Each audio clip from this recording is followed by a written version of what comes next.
He sat next to me and behaved, but kept trying to cuddle me, and I kept reinforcing my boundaries. He asked to kiss me, and I said, no. Come over here and kiss me on my hot mouth. I'm feeling romantical. Hello friends, trace amounts of science. Today we're scrolling through r/NeckbeardStories. I don't come here very often. Usually it's from my personal subreddit r/ReddX reads, but sometimes there's like some good one-off tales and stuff like that. I don't want to get involved in any series from here, but one-offs could be nice. So let's kick back, enjoy some of those today. Thank you so much for being here. Let's go ahead and get on into this thing. This is a name that caught my eye immediately. It's Rocket Dong Beard. Hello, my last story got some likes, so I decided to post another about my first and only date with a beard from Tinder. Oh my god, Neckbeard dating fails. I gotta read the other one too. Oh, we read it before. It's Neckbeard burns his dong. Okay. I can't remember specifically what video that's from, but I think I used it as the title and thumbnail. It's very incendiary, you see. So this is a follow-up to that. Welcome in user Life Economist 4992. We matched on the cursed app, and he asked me to come and meet him. I prefer to meet people in person early on rather than texting, so I suggested a popular coffee shop. He said no, because he didn't drink coffee. So I suggested a pub. He said he doesn't drink. I suggested bowling or the arcade, and he said nah. Finally, I suggested that he choose a place with things that he liked. He suggested an empty park near my apartment complex. Oh, you like going on the swings, do you? I told him that I didn't feel comfortable meeting there because it's not a public location. I mean, there's just nobody there. He suggested that we meet outside a crowded cafe or restaurant as long as we didn't go inside. At this point, I realized that he was concerned that I might expect him to buy me a cup of coffee. For the record, I wasn't expecting that. I was just a bit irked because he could have just asked me to split the bill. What do you mean split? We're meeting for coffee. Everybody pay for their own shit, okay? I'm pretty sure that's how that's gonna work. You have an order? I have an order. Perhaps we sit together and drink the order. Or if you're weird, then yeah, I'll just leave and drink it at my house. Eventually, I agreed to all of this, not sure why, and I came to meet him. I think it's desperation more than anything. I've had desperation lead me to some weird places, you know? Chicks like, oh, come over, and you pull up to this, like, abandoned house. It's like, okay, well... I would like to spend some time with you, but also I'd like to not get, you know, chopped up into bits and put in buckets. We have to weigh our options very carefully, you know? I had a shift before our date, and I told him the time that I'd be available. He texted me that he was leaving his house right before I left work, and I told him, okay, see you soon. He arrived at the location half an hour early, and then texted me that I was late. No. Scroll the chat back up, would you? I corrected him, and he said, well, I told you I was leaving. Why didn't you come sooner if you knew I was coming? Because I work, stupid. I pointed out that I have no idea where he lives or how long it would even take him to get there, and I was also very clear about my shift finish time.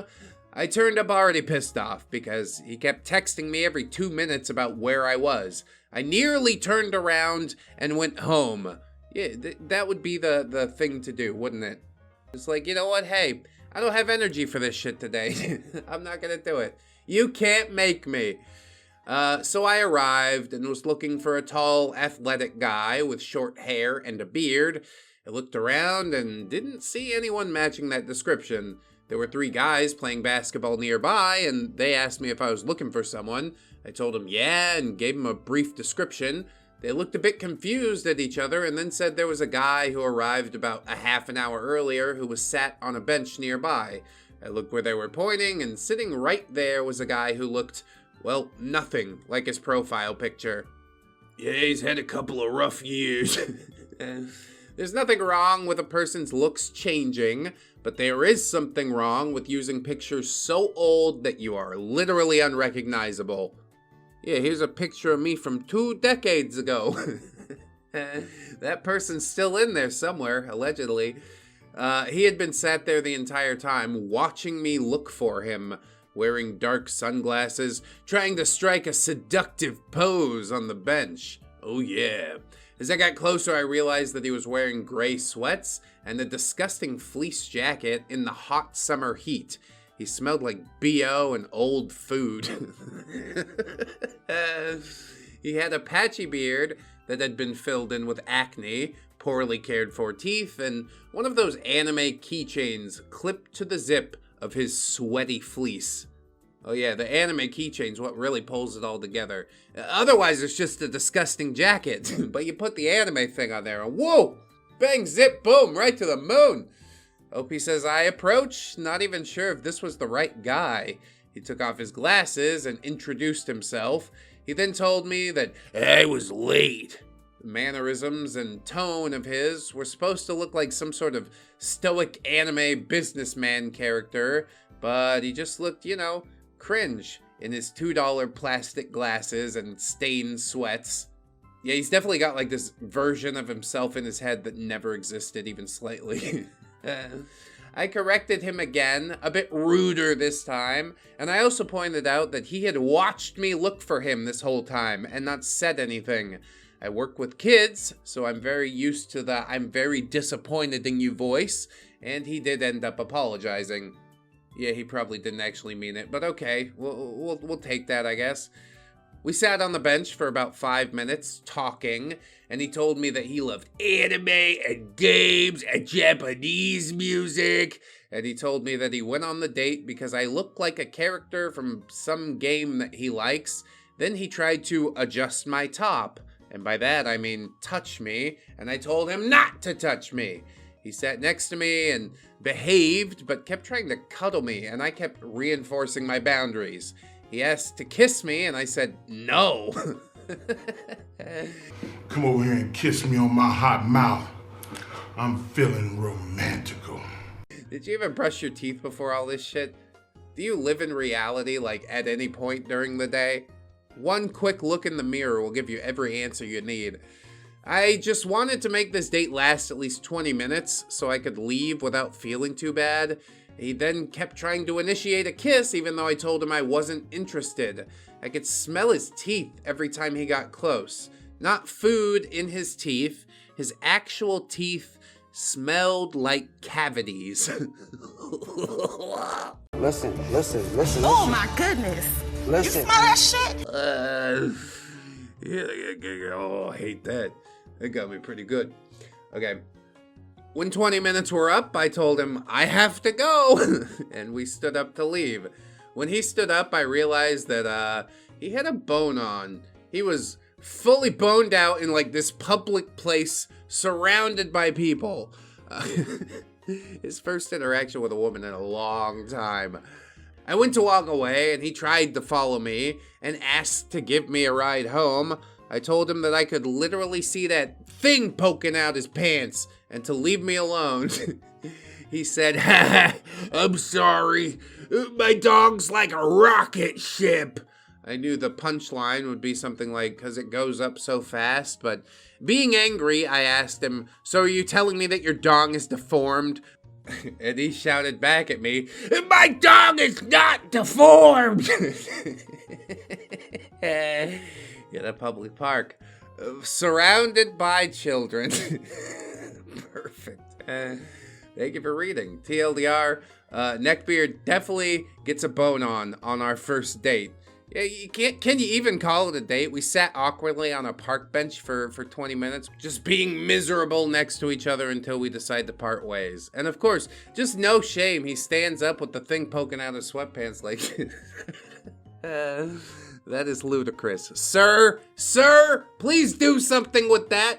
Like, refuse to stand up or something. You have to whip your shame out for the whole world to see. Whatever, I guess that's his prerogative. Deep down, I'm just grateful that OP reached escape velocity, got out of this Neckbeard's orbit. But, that rocket ship might chase you down, so just carry some pepper spray or something. Honestly, terrible advice. Very insensitive, but OP knew not to go on the date, like, from the jump. The first sentence was like, yeah, this was terrible. I don't know why I did it. I don't know why you did either, you know? At least you came away with a hell of a story, and I hope you continue to deliver them, OP, because they're always ridiculous. We'll move on into something else, however, for now, and I hope you guys will enjoy it. This story is titled, Neckbeard Kisses My Hand at Work. Oh, what a chivalrous gentleman. This is about an experience that I, 21 male, had at a temporary job with working at an event for Easter Bunny photos around half a year ago. I only remember it well because I doodled some of the experience. Can we see your doodles? I'd appreciate that. One of the days that I worked, I was in the costume dancing around while my coworkers chatted with some guy who had stopped by. I couldn't see him clearly, nor could I hear him very much, but I did hear him joking something about hunting the Easter Bunny since he hunted occasionally/often. Yeah, rabbit meat, that's good meat. Just don't eat too much or you poison yourself with protein. I played it off as a joke because it sounded like one, by covering the bunny head's mouth to show surprise. 2 days later, I was dancing out front while one of my coworkers was in the suit, and in comes a man who I think is Amish. He had a beard and no mustache. His outfit was a completely black suit with a blue tie and a black scorpion pin with a blue decorative gem on it. Well, that seems a bit gaudy for the Amish, doesn't it? It's fine. You can peg the Amish with whatever you want. Talk all the shit you like, because they'll never hear about it. Maybe that's the way to go through life. Anyway, he walked up and said something along the lines of, "You were the one in the Easter Bunny costume." After I expressed my confusion, he clarified that he was the guy who joked about hunting the Easter Bunny. Oh yes, a joke so good that we had to bring it up in a completely different conversation days later. You don't get out much, do you? Oh, okay. That seemed rather normal for me in the moment. He was probably just chatty and recognized me by how I was dancing. We chatted a bit and I showed him some of the doodles. In turn, he began talking about how he was a beginner in tattoo art. He suggested giving me a tat himself after I mentioned being interested in them, which I thought was a joke. I never joke about free tattoos. I also don't accept free tattoos. Like, I want to pay for it, you know? If you pay for it, then you have a right to be disappointed when it inevitably turns out to be a piece of shit you have to wear for the rest of your life. OP says, okay, that's cool, so we're both into art. And I let him give me his number on my paper since I didn't encounter many other artists around there, partially due to being only at home except for work. He had 3 numbers, his regular, his work, and an extra, to build credit. It's a little weird now, but I was giving the man the benefit of the doubt, and I was pretty sure he couldn't actually be interested in me. Oh, come on. Is your self-esteem really so low? All the signs are there. We shook hands, and he ended up holding on to my hand afterward and bringing it to his lips to kiss the back of it, without asking first. And OP is a guy, 21-year-old male. I ain't never seen some shit like this. This is wild. Of note, my coworker mentioned that he had a fedora on, which I never noticed. Honestly, I should have guessed that he was interested, since a lot of people do mistake me for a woman. I only recently started socializing more once I got myself to the point that I was confident, so yeah, I was very inexperienced with social norms at that point. Okay, but even if you're inexperienced, you have to know, that's not what people do. I've never seen anybody do that actually in real life before. After the incident, I made sure to use sanitizer on my hands and throw away the part of the paper that had his numbers on it. It gave me the heebie-jeebies for a day after it happened. My hand felt dirty no matter what I did, and to this day, I don't really like handshakes. Not much else to say. It's a weird encounter, and I never saw him again since I don't work in that part of town anymore. Yeah, it's best to evacuate after a certain point. Sure, I'll find a new job, I'll start a new life, as long as I don't have to talk to that fucking guy again. And that seems a real shame, because the Easter Bunny dancing costume job seemed to have a lot of upward mobility to it. Yeah, that'll be the talk shit. You do what you gotta do to make ends meet, you know? I just think it's exceptionally unfortunate that, yeah, people come up to you at your job and expect you to engage, and you're at your job, so you can't really disengage. You're just like, okay, well, yeah, sure. And then, because you're not outwardly repulsed, he's just like, well, I guess it's time to kiss your hand. We'll seal the deal right here and now. This cringe as hell, son. I gotta tell you that. I don't like it none too much. But that's just how it goes sometimes here with Neckbeard Stories. A bit of uncomfortability is what we all showed up for, and boy, did that story deliver. It wasn't like, you know, the worst thing ever, but yeah, just even a passing moment of disgustingness. You got no right to do that. Should have given him 5 across the eyes. Here, have your kiss back. Whap! Anyway, we'll move on into another story and see what that's all about. This story is called Jim Beard and His Waifu, and I presume that this is a different Jim Beard from Todd, which we do have a compilation for that, if you'd like to go look it up, but after this video, alright? Let's see what it's all about.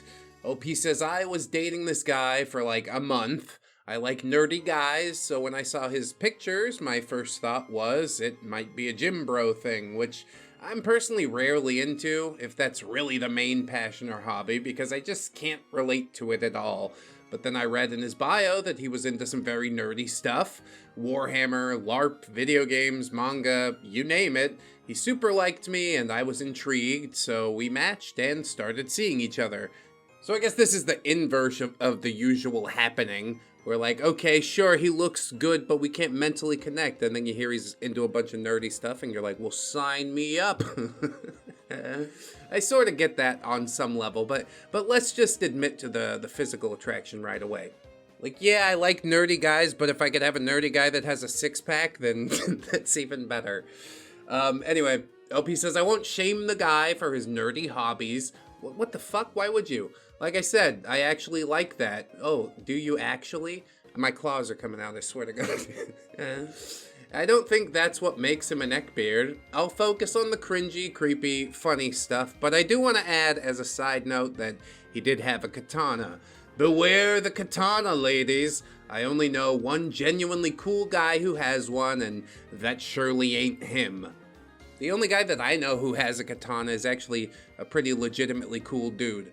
But that's because my friends know how to respect the blade. Oh no, wait, wifey bought a katana like a year ago at the night market. I don't think it's like, you know, super high quality or anything.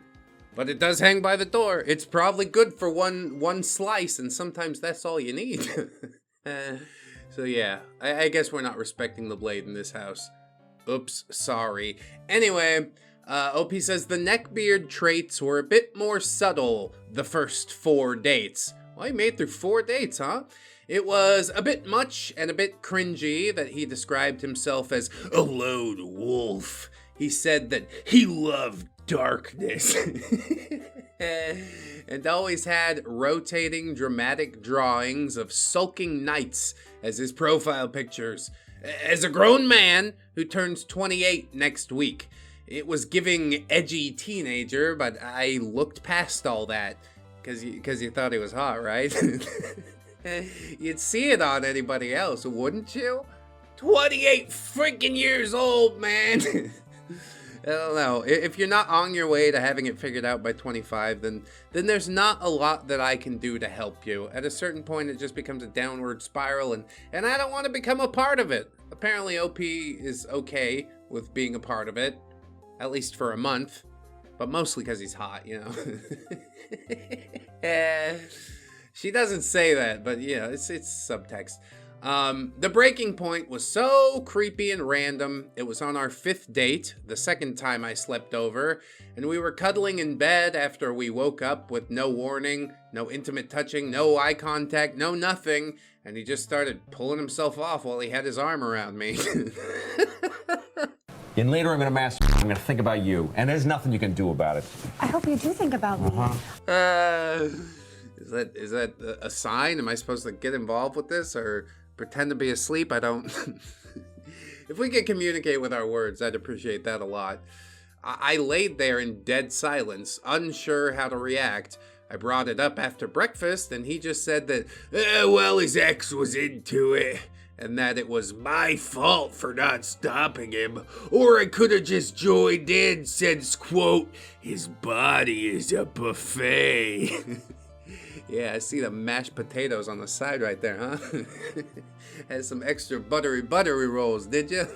He's like, oh my God, I need to go to the gym. And then you make your escape. See, it's perfect. I really am doing the most to help out here. Save you from yourself.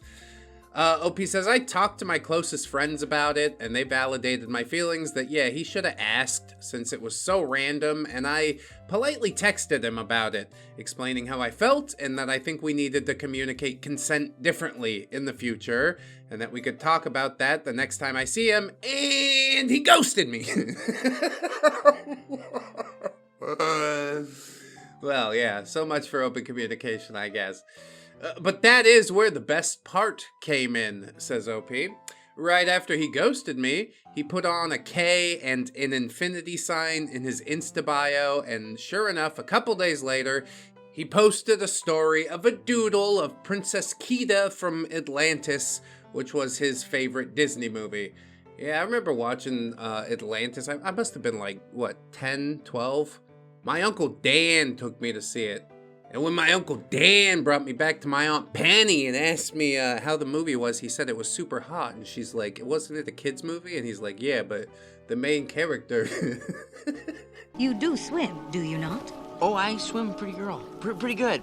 It's good, swim good.